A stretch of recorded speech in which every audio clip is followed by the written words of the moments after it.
Hola, mi nombre es EA.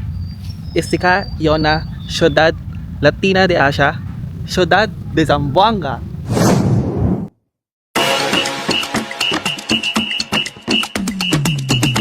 Hola, ako nga pala si EA at samahan niyo ako sa aking pagbisita sa pinakaunang lungsod na aking matutuklasan dito sa Mindanao, ang lungsod ng Zamboanga. Humigit kumulang 2 oras mula sa Manila, makakarating na tayo sa tinaguriang Asia's Latin City dahil sa natatanging kombinasyon ng impluensyang Espanyol. Ang Chabacano ang pangunahing wika na ginagamit ng marami sa lungsod. Muchísimas gracias. Magsugul. Ito ay patunay ng impluensyang Kastila dahil naglalaman ito ng maraming salita na hango o kasing tulad ng sa Espanyol. Siyempre, kapag narinig mo ang pangalang Zamboanga, hindi mawawala ang Hermosa Festival na kilala rin bilang Zamboanga La Hermosa Festival o Fiesta Pilar. Alam nyo ba na ito ang isa sa pinakamatandang pista sa Pilipinas na nagsimula pa noong panahon ng pananakop ng mga Kastila? Ito ay isang buwanang pagdiriwang na ginaganap tuwing Oktubre bilang paggalang sa milagrosong imahe ni Nuestra Señora del Pilar. Matatagpuan din sa Zamboanga City ang Real Fuerte de Nuestra Señora del Pilar de Zaragoza o mas kilala bilang Fort Pilar. Ito ay isang kuta na itinayo noong 17th century bilang depensa ng militar ng pamahalaang kolonyal ng mga Kastila sa Zamboanga City. Sa labas ng Fort Pilar, matatagpuan ang isang Marian shrine na inialay kay Nuestra Señora del Pilar. Siya ay pinagkalooban ng Pontifical Crown noong October 12, 1960. Tuwing buwan ng Oktubre, kasabay ng pagdiriwang ng Hermosa Festival, sinasagawa rin ang Regatta Festival o Regatta de Zamboanga kung saan tampok ang isang paligsahan ng mga fluvial race na gumagamit ng mga makukulay at iconic kung tawagin ay mga vinta ng Zamboanga City. Ang vinta ay isang traditional na bangka na may outrigger na ginagamit ng mga Mindanaoan sa loob ng maraming siglo. Kilala ito dahil sa makukulay na katawan at tahi-tahing mga disenyo na tunay na sumasalamin sa kahulugang Hermosa sa wikang Chabacano na ang ibig sabihin ay maganda. Bukod sa makukulay na layag na ito, alam mo ba na makikita rin dito ang isang makulay na rainbow mosque?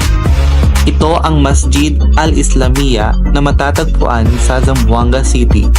Alam mo ba na ang moskeng ito ay muling ipinintura pagkatapos ng Marawi Siege noong 2017 bilang isang pag-alala at pagpupugay sa mga bayaning nasawi. Ipininta ito ng mga makukulay na kulay bilang isang simbolo ng panawagan para sa kapayapaan at pagkakaisa. Mula sa mga vinta at bahagharing moske na talagang nagpapatunay sa makulay na kultura ng siyudad de Zamboanga, alam niyo bang tinagurian din itong City of Flowers? Ito ay nagmula sa isang Malay word na Jambangan kung saan hango ang salitang Zamboanga na ang ibig sabihin ay lugar ng mga bulaklak. Bienvenidos a Pasunangka Park, La Jardín de María Clara Llobregat. Ito ay isang parke na pinangalan sa dating alkalde ng Zamboanga City.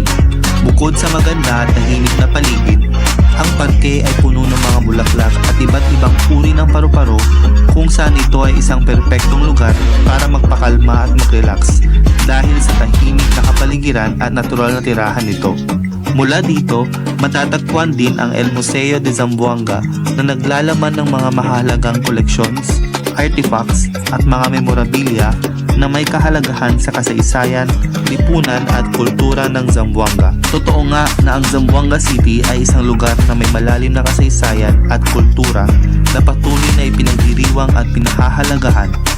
Isang pagninilay na nag-uugnay sa nakaraan, kasalukuyan at hinaharap. Mula sa kultura at kasaysayan ng Zamboanga, halina't tuklasin ang isang maliit na isla ng Zamboanga City sa katimugang bahagi ng Pilipinas na kilala raw sa natatanging itong Pink Sand. Come on, vámonos! Este es Santa Cruz Island de Ciudad de Zamboanga. Bago makarating sa isla, dadaan ng mga bisita sa isang orientation kung saan ipapaliwanag ang mga patakaran kabilang ang pagbabawal sa pagkuha ng buhangin, kabibe at coral, pati na rin ang pagbabawal sa paggamit ng single-use plastic at PET bottles upang maiwasan ang polusyon. Ang Santa Cruz Island ay isang atoll na nabuo mula sa mga coral na tumutubo sa paligid ng isang pulo na unting-unting lumubog. Ang kulay rosas na dalampasigan nito ay nagmumula sa mga durog na red organ type coral. Mula sa malayo, kitang-kita ang pink na kulay ng buhangin. Dahil sa nakakamanghang asul na tubig at pink sand, itinanghal ito ng National Geographic bilang isa sa 21 best beaches in the world noong 2017. Tanyag ang Santa Cruz Island sa makakapal nitong mangrove forest o mga bakawan. Maaari itong bisitahin gamit ang mga bangkang donasyon mula sa Yellow Boat of Hope Foundation, kasama ang lokal na tour guide upang ipaliwanag ang kahalagahan ng mga bakawan. Alam nyo ba na dito sa Zamboanga City, matatagpuan ang isa sa mga stingless jellyfish sa buong mundo? Ang Cassiopeia ornata, o kilala sa tawag na upside down jellyfish. Kilala ito dahil ang katawan nito ay parang nakalutang na baliktad. Ang mga jellyfish na ito ay walang venom at hindi nakakalason, or may kaunting venom ngunit hindi ito delikado sa mga tao. Kaya maaari mo silang hawakan gamit ang iyong mga kamay. Siguraduhin lang na nakapaghugas ang kamay bago sila mahawakan. Ang mga katutubong sama bangingi na nagsisilbing mga tour guide rito ay nagbibigay rin ng mga mahahalagang aral tungkol sa pangangalaga ng kalikasan at tinutulungan din nila ang iba na maunawaan ang kahalagahan na tinatawag nating ecosystem. Magsugol na pumunta po kayo sa Santa Cruz Island. Sana po bumalik po kayo, mag-invite po kayo, i-share niyo po yung wonderful experience na nandito sa Zamboanga City. Nakahagalak sa puso ang makita ang ganda at yaman ng kalikasan at naway mapanatili at maipasa lalo ito sa mga susunod na henerasyon. Mula sa isla ng Santa Cruz, tayong natlasatin ang natatanging pagkain na ipinagmamalaki ng mga Zamboanguenos. Para sa kaalaman ng lahat, ang lungsod ng Zamboanga ay isang tanyag na destinasyon para sa inyong mga mahihilig sa masasarap na pagkaing dagat. Ang lokasyon na ito, sa tabi ng dagat ay nagbibigay ng sariwa at masasarap na mga pagkain na talaga namang tinatangkilik ng mga turista at maging mga lokal. Ito ang Alabar Seafood House na kilala sa kanilang curacha o deep sea crabs na may special na Alabar sauce o mas kilala bilang curacha con salsa Alabar. Ang Alabar sauce ay gawa sa gata ng niyog, curry at iba pang mga panlasa. Isa tong regional specialty ng Zamboanga City na imbensyon ni Maria Teresa Camins Alabar na orihinal na inihahain sa Alabar Seafood Restaurant. Sunod nating tikman ang Sati de Zamboanga na nagmula sa komunidad ng Tauso.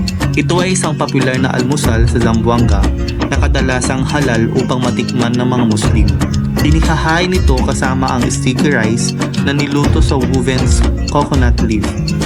Alam niyo ba na ang Mindanao ay isang lugar kung saan ang mga Kristiyano at Muslim na Pilipino ay namumuhay ng magkasama, kung kaya't ang sati ay isang pagkain na sumasalamin sa natatanging ugnayan ng mga Kristiyano at Muslim na residente. Dahil ito ay isang dish na parehong tinatangkilik ng magkaibang relihiyon. Bukod sa curacha con salsa Alabar at Sati de Zamboanga, meron ding mga kakanin na ipinagmamalaki ang syudad de Zamboanga tulad ng pitis, isang matamis na merienda na gawa sa glutinous rice flour na may sweet coconut filling sa loob, biyaki, isa ring uri ng merienda na gawa sa steamed grated sweet corn na nakabalot sa dahon ng mais, at wajit, isa pang merienda na gawa sa purple glutinous rice na niluto sa gata ng niyog. Siyempre, hindi mawawala sa listahan ang tiyula itung na isang tradisyonal na pagkain mula sa Zamboanga. Ito ay isang uri ng soup o sabaw na gawa sa beef, carabao meat o goat meat. Ito naman ang chicken pianggang. isang inihaw na manok na niluto sa isang maanghang at malasa na coconut-based sauce. Ito ay kilalang ulam sa mga komunidad ng Muslim sa Zamboanga. Pagdating sa panghimagas, hindi papahuli ang Zamboanga dyan dahil kanila rin pinagmamalaki ang kanilang orihinal na knickerbocker. Karaniwang binubuo ito ng shaved ice, sago, gulaman at prutas. Karaniwang tinatadtad ito ng condensed milk at may kasamang ice cream sa ibabaw na nagbibigay ng matamis at malamig na panglasa. Isa itong paboritong panghimagas, lalo na kapag tinikman mo ito sa Paseo del Mar kung saan makikita ang magandang parke at malinis na paligid na malapit sa baybayin. May mga iba pang mga kainan dito at mga tindahan ng souvenir kung kaya tinatangkilik ito hindi lamang ng mga lokal kundi pati na rin ng mga turista na nais maranasan ang natural na ganda at kasaysayan ng Zamboanga. Hindi matatapos ang ating pagduklas sa siyudad de Zamboanga kung hindi natin masasaksihan ang beautiful sunset mula sa Artiling Boulevard. Alam nyo ba na ang kanilang boulevard ay ipinangalan kay Roseler Tilim bilang pag-alala at pagbibigay pugay sa kanyang mga kontribusyon sa Zamboanga City? Siya lang naman ang kauna-unahan at nag-iisang senador na Zamboangueño. Siya rin ay isang prominenteng leader na may malaking kontribusyon sa pag-unlad ng Zamboanga, partikular sa panahon ng kanyang pamumuno bilang senador. Ang Artiling Boulevard ngayon ay hindi lamang isang lugar ng pagpapahinga at kasiyahan, kundi isang simbolo ng kasaysayan at pag-unlad ng Zamboanga City.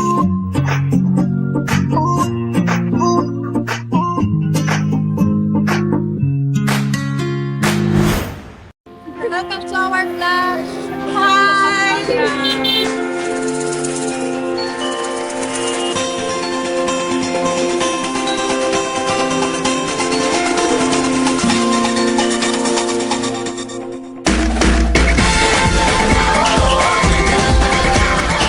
At yan ang ating paglalakbay dito sa siyudad de Zamboanga, kung saan ang makulay na kasaysayan, kultura at masasarap na pagkain ay nagsasama-sama upang lumikha ng isang natatanging karanasan.